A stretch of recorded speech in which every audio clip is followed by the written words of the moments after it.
Well, hi, everyone. Thank you all for joining today. I really appreciate it. My name, as Felicia mentioned, is Sarah Nuemann. I work with the Strategy Group, which is a nonprofit consulting group in town.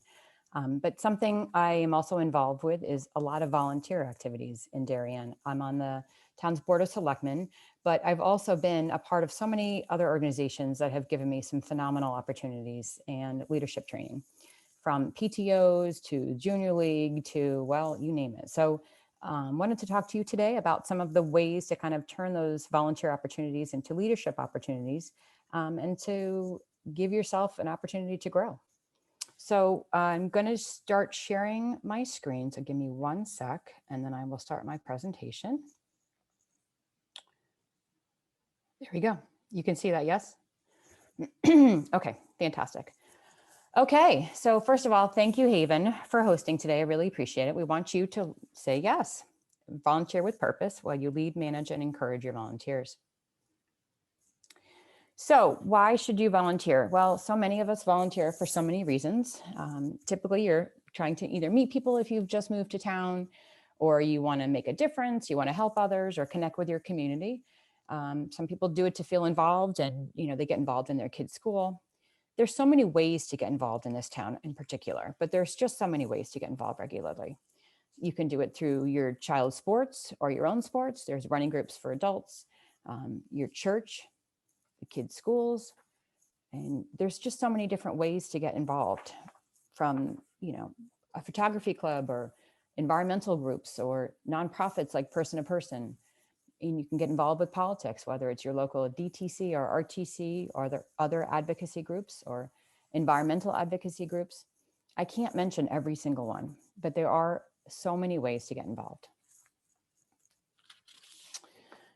So I want you to succeed with your leadership at your volunteer opportunities. And I want you to raise your hand, because so many local organizations would not exist without volunteers like you. I want you to lead your team successfully to accomplish your goals together. And I want you to gracefully manage and appreciate your volunteers.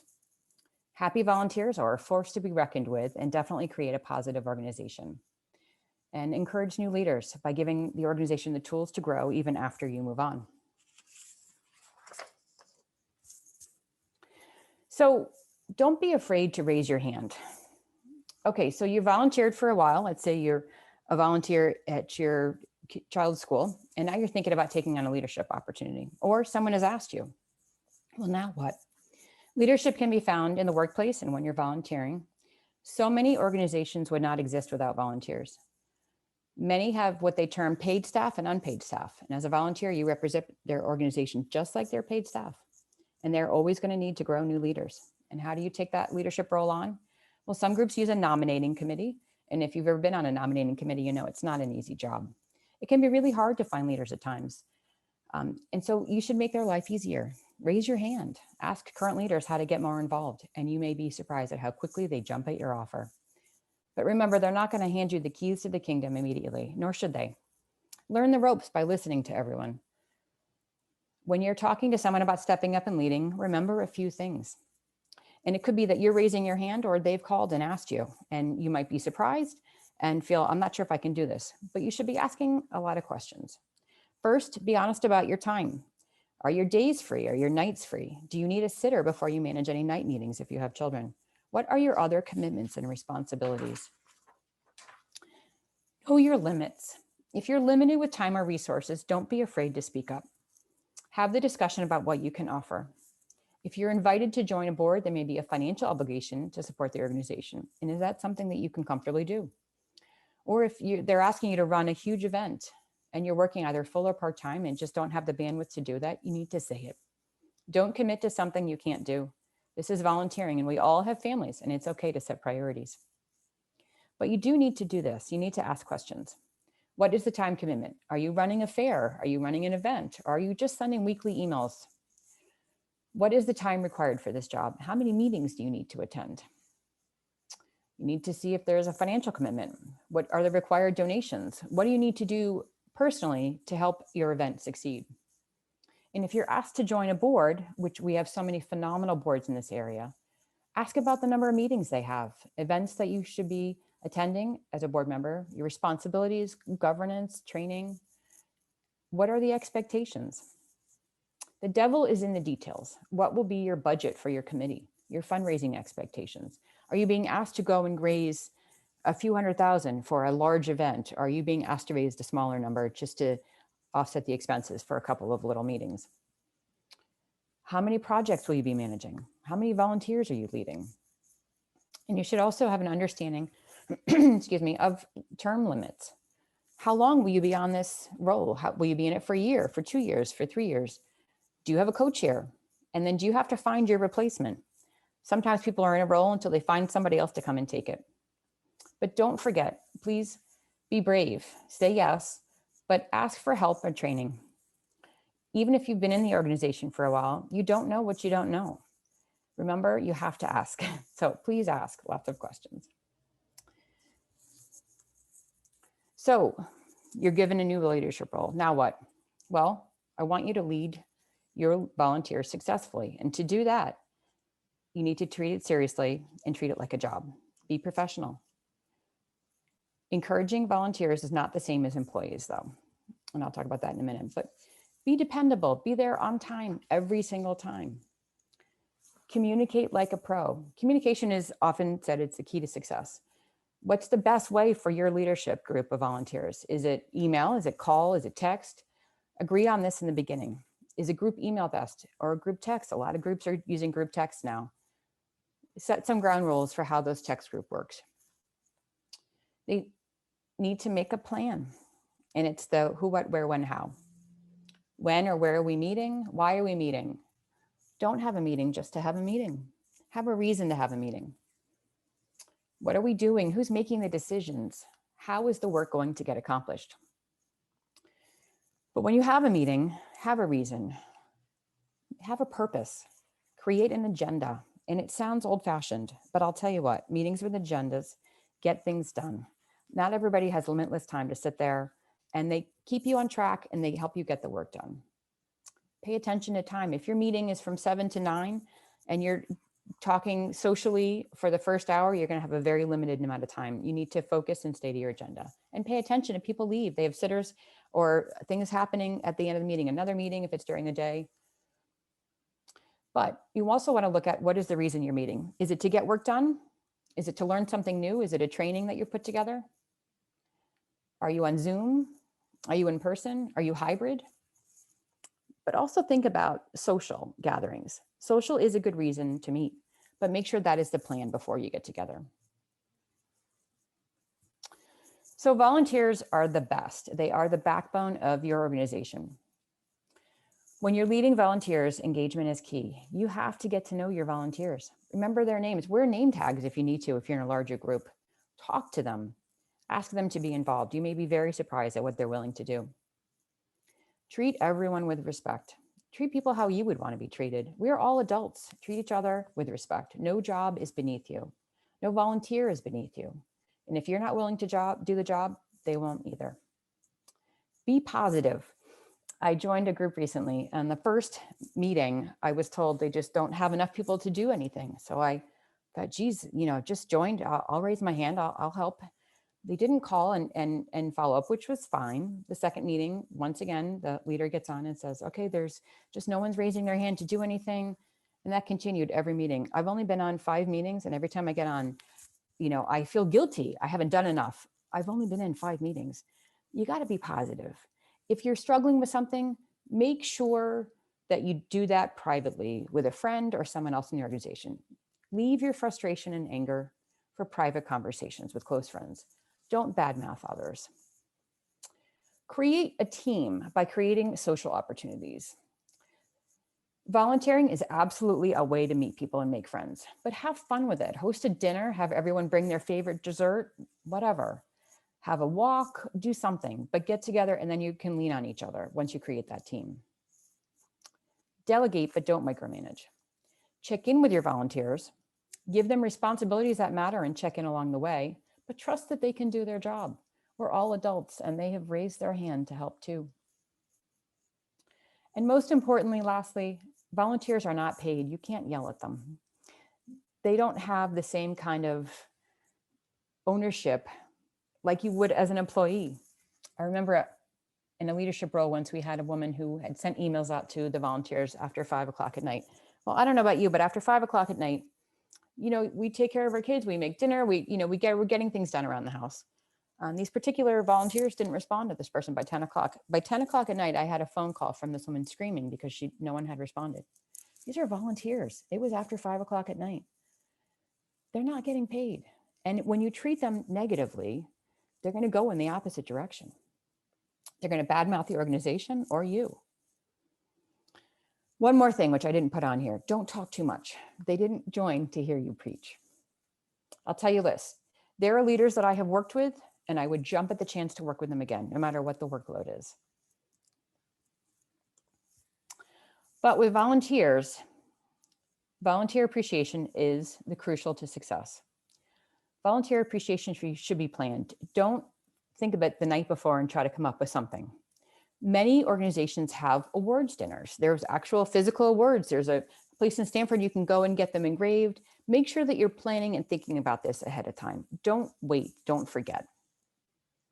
It shouldn't be haphazardly put together. It shouldn't be forgotten. Some organizations, remember, they have things they do every year. Please know what is expected and you should ask. Thank your volunteers genuinely and often. Make them dinner just to say thank you during your mid-year. Bring flowers one night. Volunteer appreciation is so important. Is there a budget? Oftentimes you'll have a budget for the committee, whether it's bringing coffee and donuts to a morning event or candy or whatever, but make your volunteers feel they're appreciated. And lastly, make people feel valued. Make people feel seen. Send notes, reach out to every single person on your committee. You should have reached out individually at least once to everyone. Make them feel a part of that team. Make sure everyone feels important. So there's a couple of different subjects that we should talk about. And one of them is term limits. Oftentimes you'll see someone who's running an event or running a committee for many, many years. Well, here's the problem. You don't own that job. You need to find the next leader to replace you so you can find your next challenge. Someone wanting your job is a compliment because you've made the job look easy or fun or totally worth it and they want to do it also. You don't own that role. It belongs to the organization. Don't refuse to leave. Because remember, there will always be another volunteer opportunity for you. You may not see it yet, but it will happen. Lastly, there can be sometimes difficult leaders or volunteers. And are you having a hard time with one? Try to understand where they're coming from. Find a role or a project or a way for them to give input. Many don't feel heard or valued. Find something for them to do. Everyone wants to feel valued and a part of something. Are they giving you advice to change something major? Is it early on? Can you incorporate that advice? Or is it too late? Can you sit down and discuss ideas for the next event or next year? Remember, there are 7 billion people on this planet. Your way is not the only way.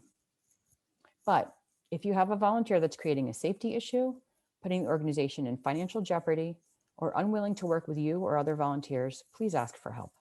You will always have someone to talk to that can help you. Ask for help and advice. Don't wait.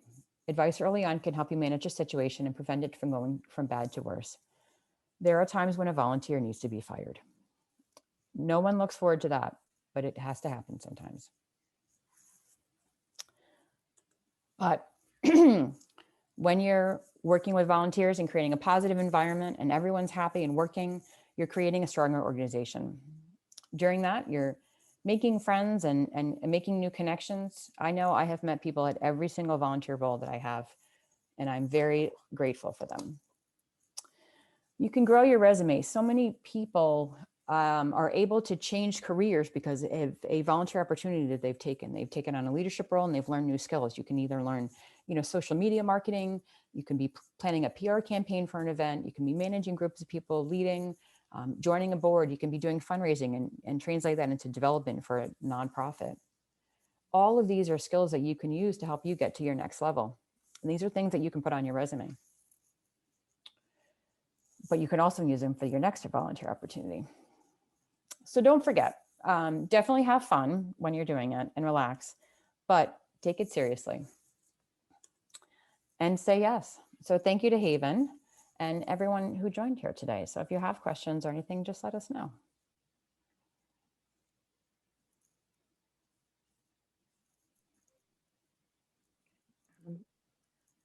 Thank you, Sarah. I have some questions. Sure. And if anybody else does, we can post it in chat. I'd like to know, like, what kind of creative activities that people have done in volunteer organizations to like bond the volunteers together. Like you had Bond your mentioned, like team. have a dinner or do some, to bond your team. So food's a good one, right? I think sometimes when you kick off a year, a lot of times you'll see organizations have a year that starts from like June to June, right? A dinner to kick off and meet everyone, kind of a social hour to get together is always a good way. Maybe it's you have an event coming up for the organization that's not related to you and you all go and it's a walkathon or what have you, and or you do a volunteer shift at that organization where you're working together. I think there's a lot of different things you could do. Find something that works for everyone. If you have volunteers that are physically unable to do those things, you're not going to want to pick that physical activity. But do try to incorporate everyone. Make sure everyone can attend and it's a date that works for everyone. But that social piece, it sounds silly, but it is so important. If you have a big job to be doing, a big role, everyone's going to be leaning on each other and need to trust each other. So definitely plan something social. And yes, food works really well. Planning a dinner, everyone can bring their favorite appetizer or seltzer or dessert or chips or what have you. And, or you have a dessert, night where everyone judges the desserts, what have you. But there are different ways to do it. I like the dessert idea. That's cool. Well, sugar. And another question I had too was, you had mentioned getting gifts and, like a plaque or something, but just love to know some ideas for creative gifts that you've seen people give. So it depends on what you're looking to do. I think at a minimum, you're going to want to do something little for everyone. And some organizations have a budget for that. And I think that's phenomenal. And you can get little gifts, whether it's, keychains or notepads or what have you. Get something that somebody can use and remember you by. I have notepads that somebody gave me one year that were personalized. I don't know when she ordered them, but what a phenomenally thoughtful gift. Sometimes it's a jar of candy if you don't have a budget and you're looking to just do something fun to make someone smile. Sometimes it's maybe it's a travel mug, or you fill this with candy, or a gift certificate to Neat, if it's in town, or Starbucks or what have you, for $10. Something that's everyone can kind of use. But a lot of times there are organizations that do have bigger awards. They have plaques that you need to get. There's a place in Stanford, I'm forgetting it offhand, that everyone goes to. And so you need to pay attention. You'll know the organization sometimes will have those plaques on the wall. Well, know if you're responsible for getting that done and putting it out there. But I've seen for larger gifts for somebody who's been a volunteer or maybe leading for quite some time, some people have gotten jewelry for women or a gift certificate to something. And I think that's important, and to make sure that you're recognizing them. Juliet has a question, which is, how do you handle a volunteer project that's becoming more time consuming than what was expected when you signed on? So that happens. Sometimes people will lie to you and tell you, oh, it's really not much time, but it becomes more time, right? And that's really hard. If you're working or you have got, 3 kids and you're managing schedules, it becomes very difficult. That's when you lean on your team. That's when you start to delegate. That's when you start to work together. You as a leader are not responsible for running every single item on that. If you are tasked with running an enormous walkathon and you're the only person who's running it, then something has gone wrong. Normally you're given a team of volunteers. Lean on them. You don't have to do everything. You shouldn't be doing everything. That's not good leadership. You need to help those team members, gain some skills, whether it's, these guys are going to go and ask the local restaurants for sponsorship, or these guys are going to go and order all of the items that we need for the tables for that. Definitely delegate. There's no reason that you should be doing everything, but also vent, right? Find somebody that that you can vent to and be like, oh my God, like this is so much work. But you can laugh about it. I will tell you, there have been many events that I have managed. I can think of a couple from Junior League in particular that became giant projects that I had no idea. But you know what? That's when you form those close friendships. When you're thrown together, putting this thing together, and you're working till 11 o'clock at night, ready to pull your hair out. But you got to make fun, and you got to laugh and turn it into something that is enjoyable. It's hard to do sometimes, but definitely vent, always vent, but lean on people and ask your friends. If you find you're running an event and no one's helping you and it's coming up and you got to get it done, this is when you lean on people, right? Your friends. Hey, I need your help. Could you do this for me? We've all kind of helped each other. And I think people like to be a part of it, but raise your hand and say something to the leaders of the organization. Help. How, I didn't know, this wasn't told to me, or this is a new event, I need help. Definitely ask for help.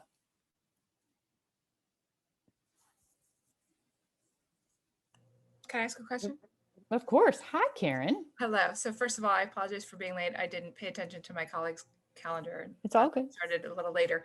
So Sarah, you mentioned difficult conversations and getting people sort of, out when it's time. And I just wondered whether you had any advice, and maybe this was covered and I apologize if it was, Okay. for what I call the Santa suit problem, which, remember Tim Allen and picking up the Santa suit and then you're kind of stuck with the position. Yep. So, long ago, I was the head of PAC 156.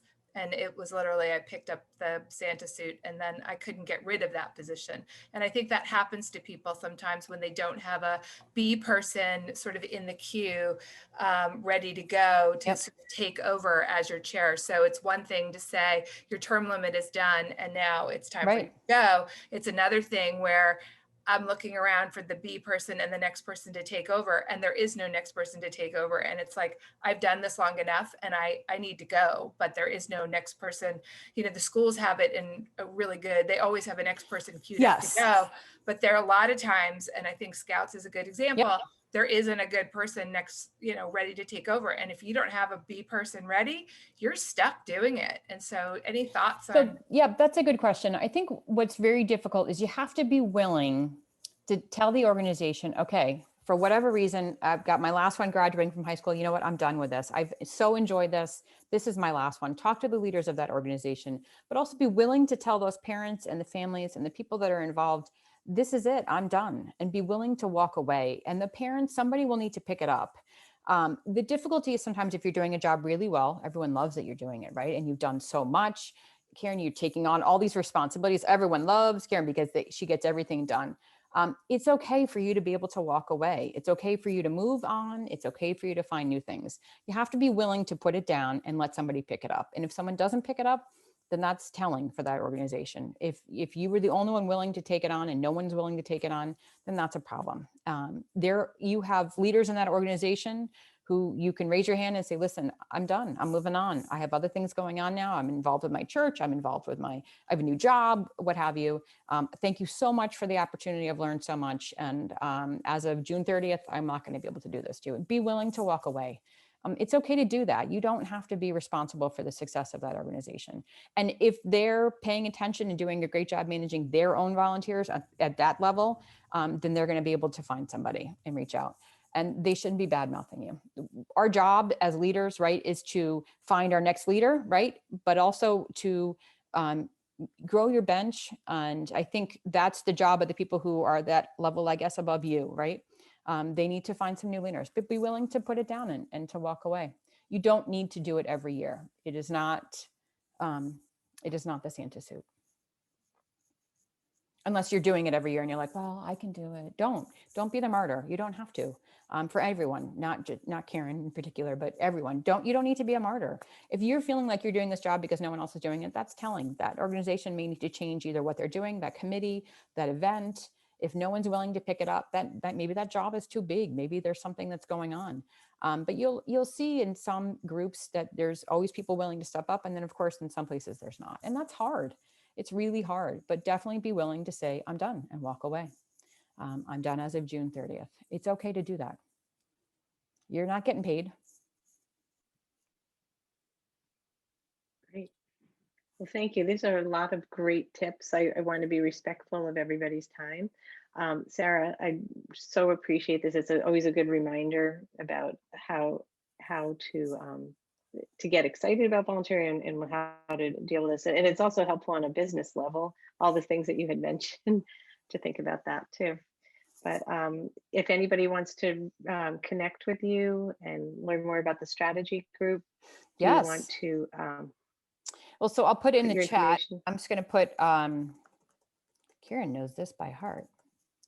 going to make sure I spelled it correctly. Go to our website, thestrategygroupllc.org, and our contact information is on there.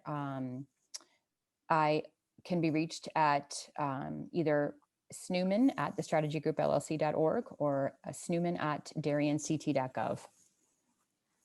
Great. Okay. Well, thank you. And thank you all for joining today. Well, thank If you for have any having more- me. Yeah, it was really, really helpful and so nice to spend a lunchtime with everybody. So Thanks, everyone. Thanks for joining. okay, thank you. Thank you, Felicia. Thanks, I Sarah. appreciate Take it. care. Thanks, guys. Thank you.